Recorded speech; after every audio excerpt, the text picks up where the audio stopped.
He had stood motionless for 4 hours. He didn't blink when tourists mocked him. He didn't flinch when the summer heat blistered his neck. But when the frantic screaming started and the scent of blood cut through the exhaust fumes, the wooden soldier finally cracked. Protocol be damned. The heat coming off the London tarmac was not just a temperature, it was a physical weight. It smelled of scorched rubber, spilled Coca-Cola, and the stale, suffocating exhaust of 1,000 idling diesel taxis. Holden stared straight ahead.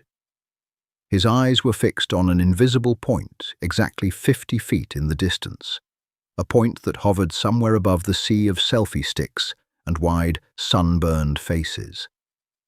Underneath the heavy scarlet tunic, his undershirt was soaked. The thick wool of his uniform, designed for a different century and a different climate, felt like a layer of hot insulation slowly baking him alive. The bearskin cap pressed down on his skull, a towering 18 inches of dead weight that made his neck muscles scream in low, constant agony. The brass chin strap dug into his jawline. It chafed with every micro-movement he allowed himself to make. He didn't move. He couldn't. Holden was a guardsman of the household division.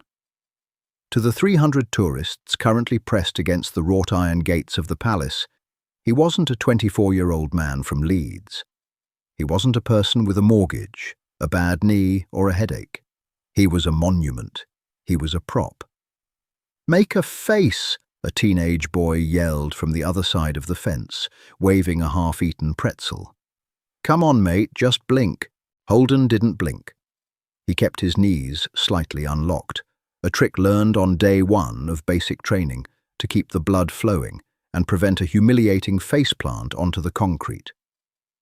He focused on the rhythm of his own breathing, in through the nose, tasting the dust, out through the mouth, feeling the hot air hit the inside of his collar.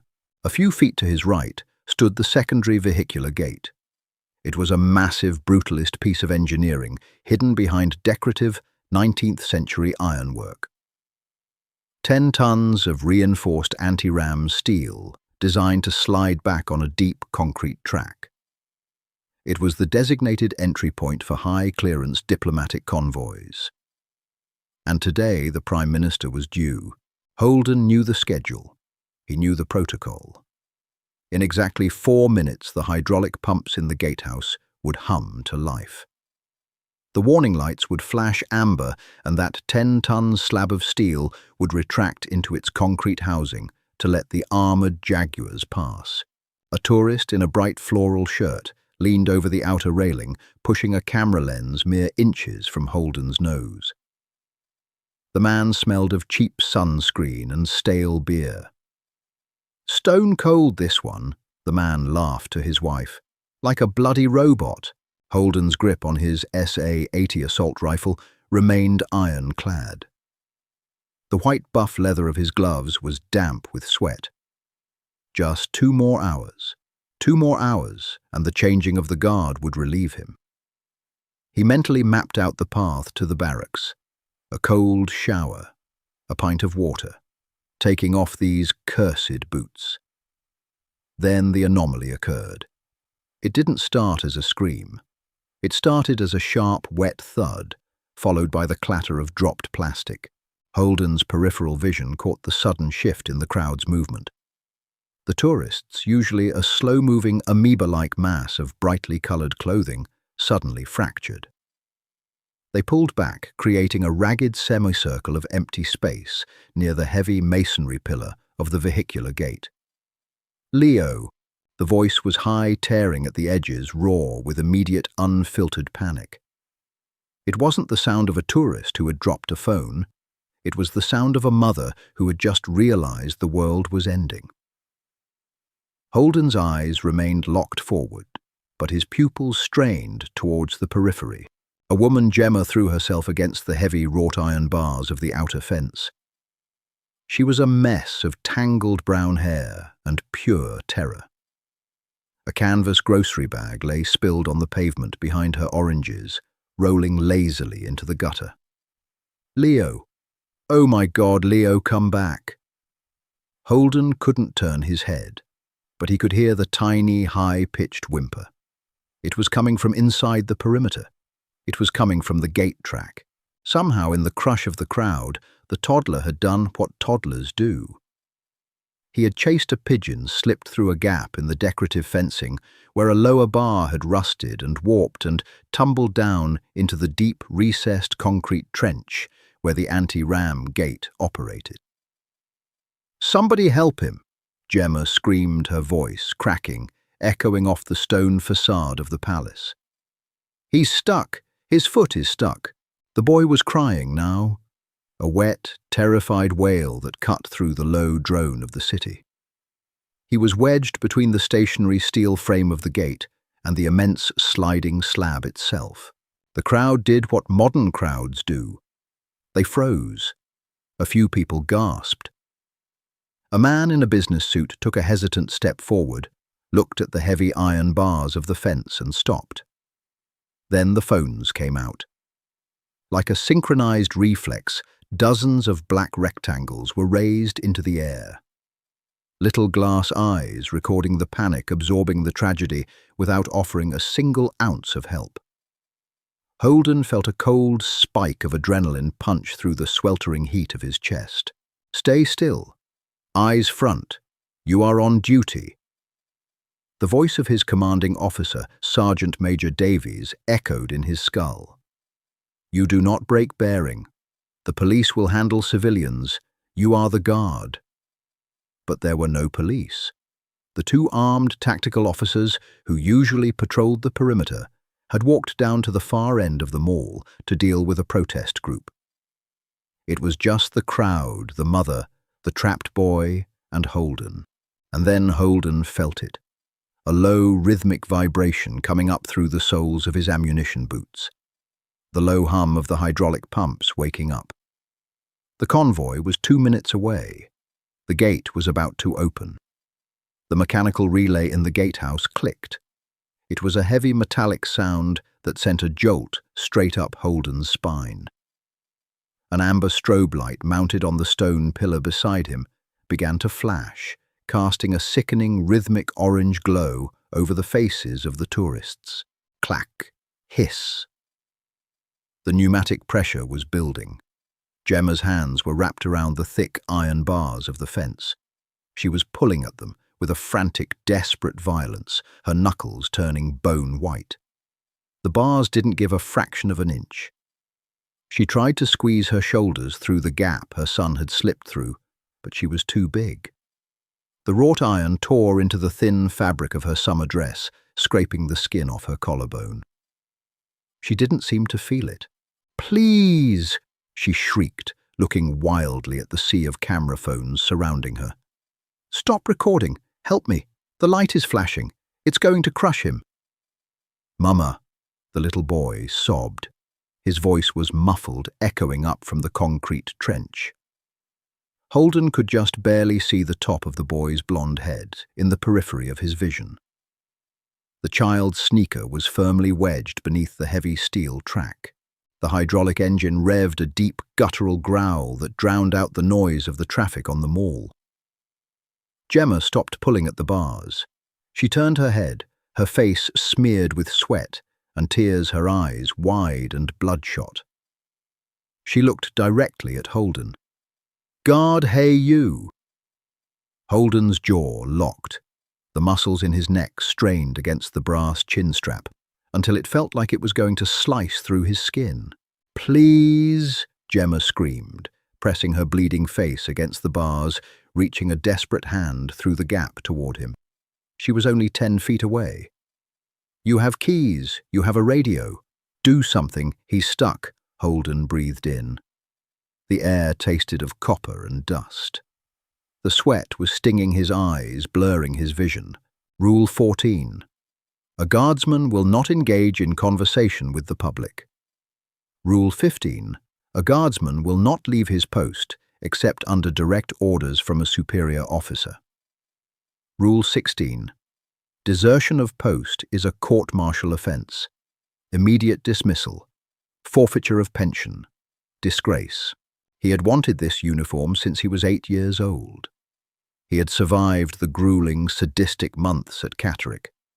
He had polished these boots until his fingers bled.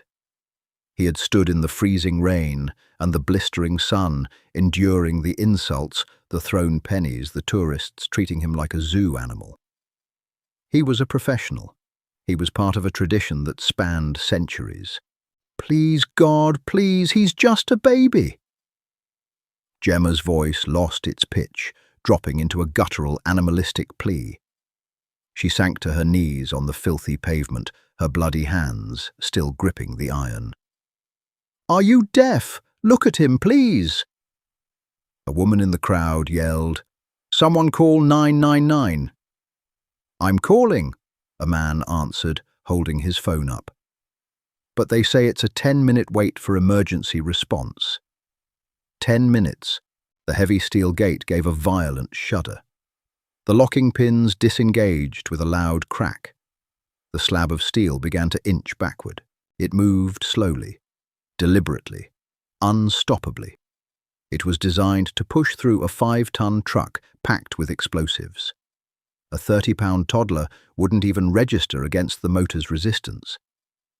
The boy was trapped in the narrow recess where the gate retracted.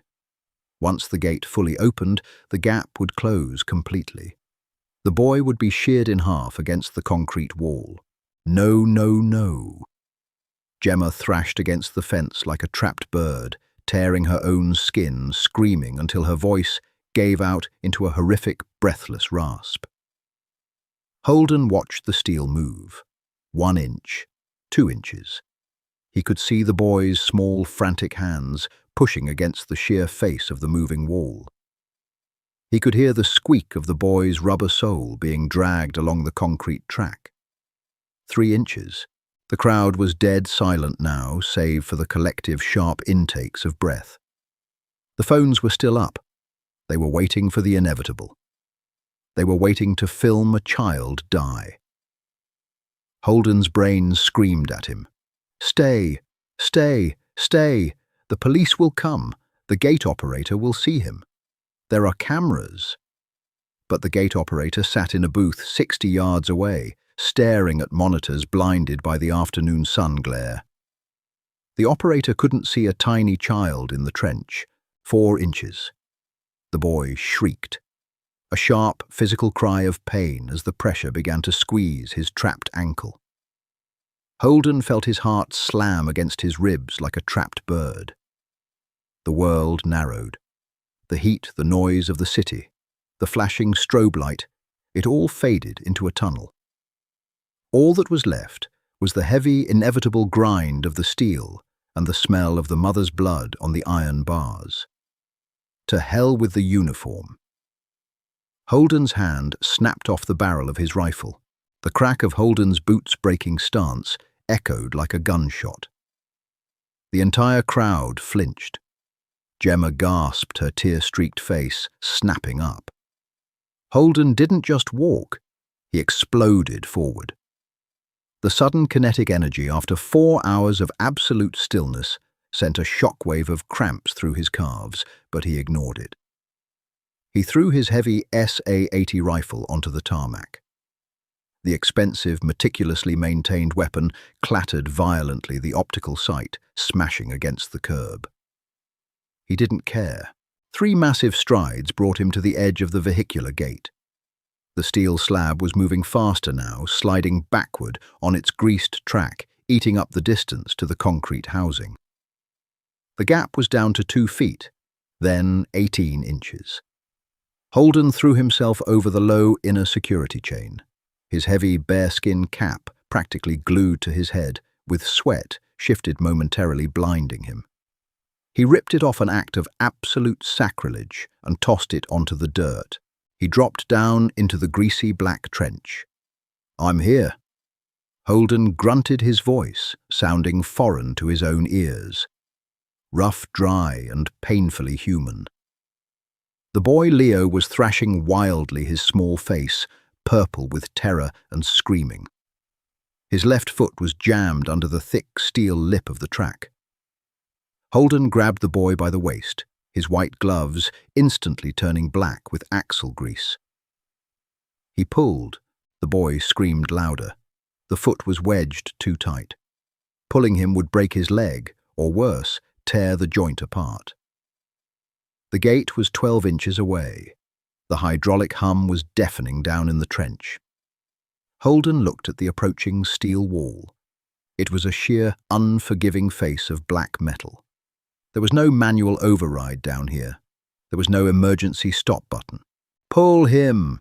Gemma screamed from the fence, reaching through the bars, her fingers blindly clawing at the air inches above Holden's head. "Pull him out!" "It'll snap his leg," Holden roared back. 9 inches. Holden had seconds. He wedged his own body between the concrete wall and the moving gate, crouching over the boy to shield him. The heat radiating off the metal was intense. He unclipped his heavy tactical belt. He took his standard-issue solid steel baton, the one they were never ever supposed to use, and jammed it diagonally into the track's rolling mechanism just ahead of the massive drive wheel. The gate hit the baton. Crunch. The noise was horrifying. The steel baton bent instantly, screaming as it was chewed up by the industrial gears. Sparks showered over Holden's shoulders, burning through the wool of his tunic, biting into his neck. He shielded the boy's face with his chest, taking the sparks directly against his skin. The baton bought them exactly 2 seconds of resistance before the motor chewed it up and spat out the deformed metal. 6 inches. The gate was going to crush them both. Holden braced his back against the concrete wall. He brought his heavy steel-toed combat boots up and planted them flat against the face of the moving gate. He bent his knees, loading his legs like springs. "Hold on!" he yelled to the boy.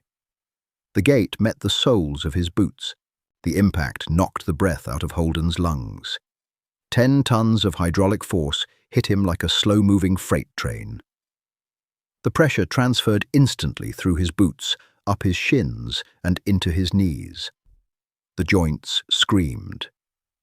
Holden pushed. He pushed with everything he had. He pushed with the strength of a man who realized he was about to die for a child he had never met. The motor groaned. The immense torque fought against the biological limit of Holden's bones. He felt a sickening pop in his left knee. Pain, bright and blindingly white, spiked behind his eyes. He gritted his teeth, tearing his lips back in a feral snarl. "Stop!" Holden roared, the veins in his neck bulging against the tight red collar. For a single impossible second, the gate stalled. The motor whined a high-pitched burning sound. The hydraulic pump was pushing, but Holden's legs, locked in a desperate, agonizing press, held the gap open just enough. It was enough to shift the pressure on the track. The boy's foot slipped free. Holden didn't hesitate. He grabbed Leo by the back of his shirt and hoisted him upward with one arm, using his last reserve of strength. He threw the boy up and out of the trench, tossing him onto the flat concrete of the driveway, completely clear of the track. The second the boy's weight left him, Holden's left knee gave out completely. His legs buckled. The gate surged forward. Holden threw himself sideways, rolling violently out of the recess, just as the massive steel slab slammed into the concrete housing with a thunderous, earth-shaking boom. The heavy metal jaws closed. The space where Holden's torso had been a second ago was completely gone. Silence slammed down on the courtyard. The hum of the motor died. The amber light stopped flashing. Holden lay on the blistering tarmac, gasping for air. His chest heaved violently. His scarlet tunic was torn, smeared with thick black grease and blood. His left leg was bent at a sickening angle. He stared up at the cloudless blue sky, feeling the sweat pooling in his ears. Gemma had somehow managed to climb halfway up the iron gate. A tourist had finally intervened, running around to the driveway entrance, grabbing the sobbing boy and passing him through the bars to his mother. Gemma collapsed onto the pavement, clutching the boy to her chest, rocking him, sobbing into his dirty blonde hair. Oh God, you're okay. You're okay." Holden closed his eyes. The pain in his leg was a dull, heavy throb that made him want to vomit. But beneath the pain there was a strange, hollow quiet. He had done it. The kid was alive. Then the heavy sound of marching boots cut through the murmurs of the crowd. Holden forced his eyes open and craned his neck. Striding across the courtyard, his face a mask of absolute furious stone, was Captain Miller. Behind him were two armed police officers, their hands resting on their holsters. Captain Miller stopped at Holden's discarded rifle. He looked down at the scratched metal, the broken sight. He looked at the bearskin cap lying in the dirt. Then he looked at Holden bleeding and broken on the ground. There was no sympathy in the captain's eyes. There was only the cold, rigid steel of the institution. Guardsmen. Miller said, his voice flat, carrying easily over the stunned silence of the tourists. "You have abandoned your post. You have discarded your weapon. You have disgraced the uniform." Holden tried to push himself up, but his arm trembled and gave out. He fell back onto the tarmac. He looked at Gemma, who was crying into her son's neck, oblivious to the military execution happening 10 feet away. Holden looked back at the captain. He didn't offer an excuse. He didn't point to the child. The guard does not make excuses. "Yes, sir," Holden whispered, his voice cracking. "You are relieved of duty effective immediately," Miller said coldly. "Officers, take this man into custody." The clinical smell of iodine and floor wax was a violent assault on the senses after the boiling, exhaust-choked air of the palace gates. Holden lay on a narrow, plastic-covered mattress in the military wing of St. Thomas's Hospital. The fluorescent lights overhead emitted a low, continuous buzz, a sterile sound that drilled directly into the base of his skull. His left leg, encased in thick plaster and elevated on a metal sling, throbbed with a rhythmic, sickening heat. 2 days had passed since the tarmac. 2 days of agonizing reconstructive surgery on his shattered patella and torn ligaments. 2 days of absolute suffocating silence from his chain of command. The door to his private room clicked open. It wasn't a nurse. "Major Sterling." "No, wait, Sterling is forbidden." Major Hughes stepped into the room. He did not carry flowers. He did not carry a card. He carried a thin manila folder. Hughes was a man carved from old, unyielding oak. His uniform perfectly pressed his brass, polished to a blinding mirror finish. He smelled of starch and expensive peaty scotch. Holden tried to push himself up on his elbows. The sudden movement sent a spike of white-hot agony through his knee, forcing a sharp, pathetic hiss through his teeth. "As you were, Holden," Major Hughes said. His voice was not unkind, but it was completely devoid of warmth. It was the voice of a machine executing a programmed task. Hughes pulled a grey vinyl visitor's chair closer to the bed. The metal legs scraped against the linoleum, a harsh, ugly noise. He opened the folder. The sharp rustle of the thick official paper seemed too loud in the quiet room. "The surgical team informs me you will walk with a permanent cane." Hughes began not looking at Holden's face, but reading from the top sheet. "Extensive damage to the lateral meniscus, complete rupture of the anterior cruciate ligament, bone fragmentation." Holden stared at the ceiling tiles. He counted the tiny, irregular perforations in the white composite material. "Yes, sir." "You understand what this means for your physical classification?" "Yes, sir." Hughes finally looked up. His pale blue eyes were flat. "Physical disqualification is only a secondary matter, Holden. We are here to discuss the breach." Holden swallowed dryly. His throat felt coated in dust. He could still taste the axle grease from the gate track. "I couldn't let the boy die, sir. The household division is not a fire and rescue service." Hughes stated his tone, sharpening into a precise, cutting edge. "You were stationed at a Level 1 security perimeter during the arrival of the Prime Minister. You abandoned a loaded SA-80 assault rifle on a public thoroughfare. You discarded your cap. You breached the sterile zone of the vehicular barrier. You compromised the structural integrity of the gate mechanism with standard issue equipment. The gate was going to crush him. The gate is designed to crush a 5-ton vehicular bomb." Holden Hughes snapped his composure, slipping for a fraction of a second before he reined it in. "Your actions created a 20-second security vulnerability during a high-profile diplomatic transit. If that child had been a distraction for an armed assault, you would have handed the perimeter to them on a silver platter." Holden closed his eyes. The logic was cold, brutal, and entirely correct from the military's perspective. He had been trained to anticipate the worst, to see every civilian as a potential threat.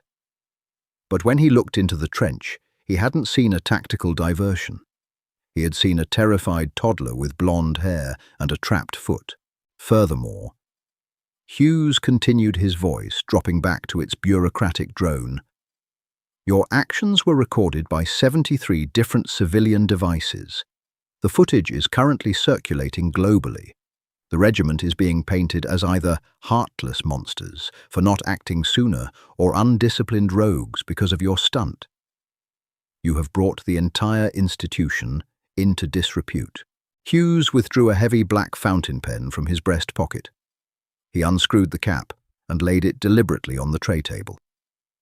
He turned the manila folder around so it faced Holden. "This is a Section 14 administrative discharge. Dishonorable conditions.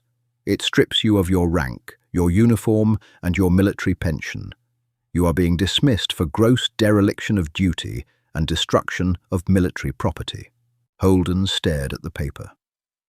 The black ink looked wet, heavy, and final. He had signed his life over to the Crown when he was 18.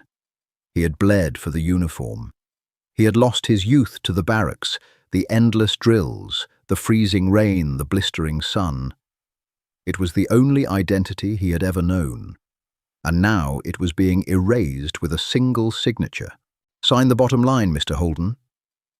Hughes emphasized the word Mr. The transition to civilian status had already occurred in the Major's mind. Holden's hand trembled slightly as he picked up the pen. The smooth, cold metal felt foreign. He pressed the nib to the paper. He didn't read the paragraphs of legalese.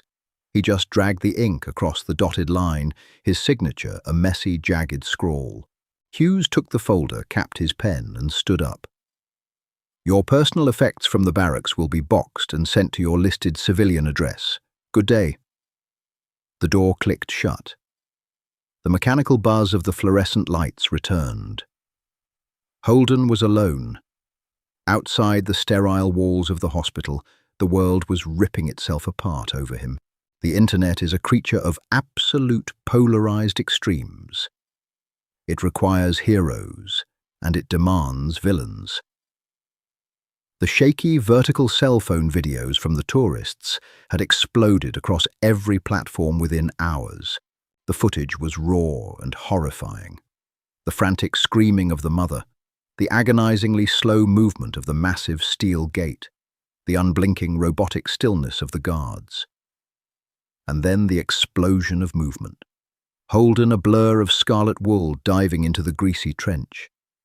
The shower of sparks, the terrifying metallic crunch, the final desperate heave that threw the child to safety just before the jaws snapped shut. To the public, Holden was a saint. He was the human heart beating beneath the cold, archaic traditions of the monarchy. Hashtags trended, petitions were formed, millions of signatures demanded he be given a medal, a promotion, a knighthood. News anchors with perfectly styled hair debated the morality of military protocol versus basic human decency. But the military remained a black box. They issued a single two-sentence press release stating that an incident had occurred, a civilian child was safe, and the guardsman involved was no longer serving with the household division. The vagueness fueled the outrage. The cynical machine of modern media chewed the story up, monetizing the mother's tears and Holden's broken leg. GoFundMe campaigns popped up, most of them fraudulent. Pundits used the event to push their own political agendas about military funding, tourist control, and the relevance of the Royal Guard in the 21st century. Through it all, Gemma tried to reach him. She stood outside the wrought iron gates of the barracks in the pouring rain, holding a plastic umbrella and a handwritten letter. She called the Ministry of Defence switchboard until they blocked her number. She went to the press, crying on national television, begging for the name of the man who saved her son. He gave up everything for my baby. Gemma wept to a camera crew parked outside her modest terraced house. They fired him. They broke him and threw him away. I just want to say thank you. I just want him to know Leo is okay. But the military wall was impenetrable. They did not release Holden's name. They transferred him from the military hospital to an undisclosed civilian rehabilitation center in the dead of night. They scrubbed his digital footprint. To the world, the Scarlet Soldier was a ghost. Holden watched Gemma's interview on a small, muted television mounted in the corner of his new physical therapy room. He watched her tears.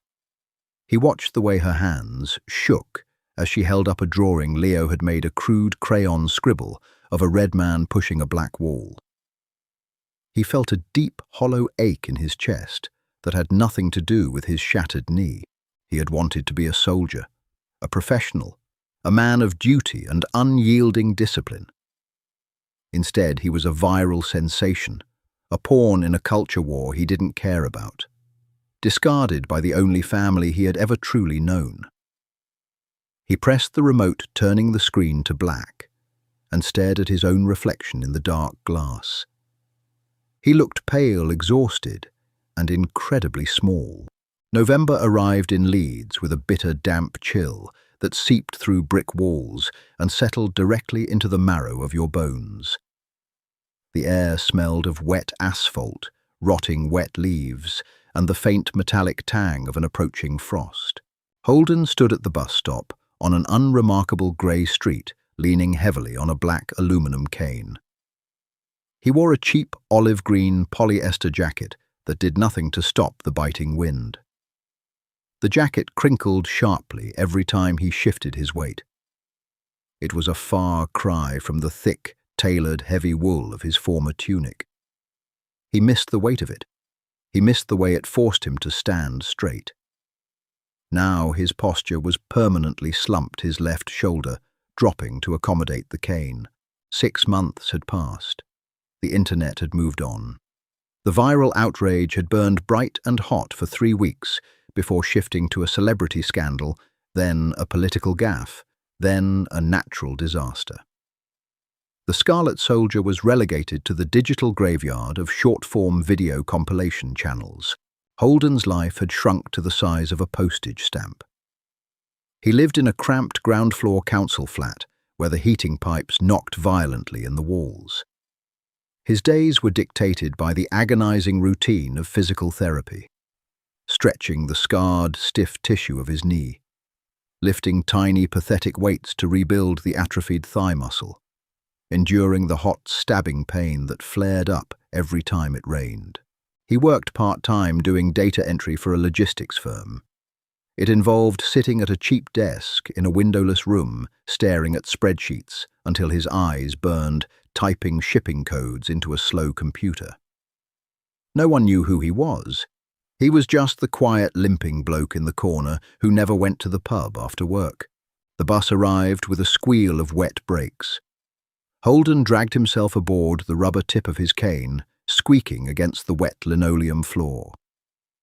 He paid his fare and dropped into the nearest priority seat, exhaling a long, ragged breath.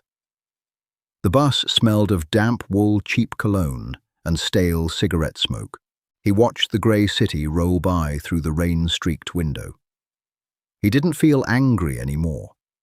The fiery, burning resentment he had felt in the hospital had slowly cooled into a hard, cynical acceptance. The system was the system. He had broken the rules, and the rules had broken him. It wasn't fair, but it was reality. He got off at the city centre. The paved pedestrian zone was slick with rain, reflecting the neon signs of the high street shops. He was walking towards the pharmacy to pick up his monthly prescription of painkillers when he stopped. The sudden halt jarred his bad knee, sending a dull throb up his thigh, but he didn't move. Sitting on a wet wooden bench beneath the concrete overhang of a closed department store was a woman. She was wrestling with a thick winter coat, trying to force a squirming, protesting toddler's arm into the sleeve. It was Gemma. She looked older than she had on the television. Her brown hair was cut shorter, pulled back in a messy clip. She wore a faded yellow raincoat and looked utterly exhausted. The canvas grocery bags at her feet were damp. The boy Leo was bigger now. He wore bright blue rain boots and was currently throwing a tantrum, arching his back and crying a loud, wet cry that echoed under the concrete overhang. Holden's breath caught in his throat. His chest tightened, a phantom echo of the hydraulic pressure from the gate. He should walk away. He was a ghost. He was supposed to stay a ghost. He took a step backward, the cane clicking loudly against the wet pavement. Gemma looked up at the sound. Her eyes scanned him. They passed over the cheap polyester jacket, the limp, the pale, unshaven face. For a second there was no recognition, just a tired mother looking at a stranger in the rain. Then her gaze dropped to his left leg. She looked at the stiff, unnatural way he held it. She looked at the cane. Her eyes snapped back up to his face, her pupils dilating. The colour completely drained from her cheeks. She dropped the sleeve of the boy's coat. "Oh," she whispered. The word barely carried over the sound of the rain. "Oh my God!" Holden stood frozen. The instinct to snap to attention, to lock his knees and stare at a point 50 feet in the distance, violently warred with the physical reality of his broken body. He just stood there, leaning on his cane, looking pathetic. Gemma slowly stood up. She ignored Leo, who had stopped crying and was now staring curiously at the stranger. She took a hesitant step forward, stopping a few feet away from Holden. She smelled of damp cotton and lavender laundry detergent. "It's you," she breathed, her voice trembling. "They wouldn't tell me. They wouldn't tell me your name. I looked everywhere." Holden gripped the curved handle of his cane until his knuckles turned white. He didn't know what to say. There was no protocol for this, no manual. "It's Holden," he said, his voice rough and quiet. Tears immediately welled in Gemma's eyes, mixing with the raindrops on her cheeks. She didn't lunge forward to hug him. She didn't make a scene. She just stood there, her hands covering her mouth, her shoulders shaking with silent, heavy sobs. "I ruined your life," she choked out, her voice thick with agonizing guilt. "I saw what they did to you on the news. I'm so sorry. You lost everything because of me, because I turned my back for 1 second. Holden looked at her. He saw the profound, crushing weight of guilt she had been carrying for 6 months. He saw a mother who believed she had destroyed a man's life to save her son's. He looked down at Leo. The boy was squatting by a puddle, splashing his blue boot in the dirty water, laughing a bright, pure sound that cut through the gloom of the grey city street. He had 2 strong legs. He had a future. He didn't remember the grease or the sparks or the terrible crunch of the steel. Holden felt the constant dull ache in his knee. He thought about the empty council flat. He thought about the cheap polyester jacket and the mind-numbing spreadsheets. He thought about the scarlet tunic boxed away in a dark closet. He looked back at Gemma. Her face was twisted in pain, waiting for his anger, waiting for his condemnation. Holden shifted his weight off the cane. He stood as straight as his broken body would allow. He didn't smile, but the hard, cynical lines around his mouth softened. "You didn't ruin my life, Ma'am," Holden said softly, his voice grounded and utterly devoid of regret. "I did my job, that's all." Gemma let out a shattered breath, wiping her eyes with the back of her wet hand. She looked down at Leo, then back up at Holden, a profound, eternal gratitude shining through her tears. "Thank you, Holden. Thank you." Holden gave a slow, brief nod. A civilian's nod. He turned awkwardly, the rubber tip of his cane finding purchase on the wet pavement, and began the slow, painful walk back into the grey city. The cold wind bit at his face, and his knee throbbed with every step. But as he listened to the faint, fading sound of the little boy splashing in the puddle behind him, the heavy, suffocating weight he had carried for half a year finally began to lift. He wasn't a monument anymore. He was just a man. And for the first time since that sweltering summer day, Holden realized that was going to be enough. Holden gave up everything: his career, his pension, his identity for a child. He didn't know. Was it worth the ultimate sacrifice, or should protocol always win over human life? Let us know your thoughts in the comments below. If this story made your heart race, hit that like button, share it with someone who values humanity over rules, and subscribe for more raw, real, and unfiltered stories. See you in the next video.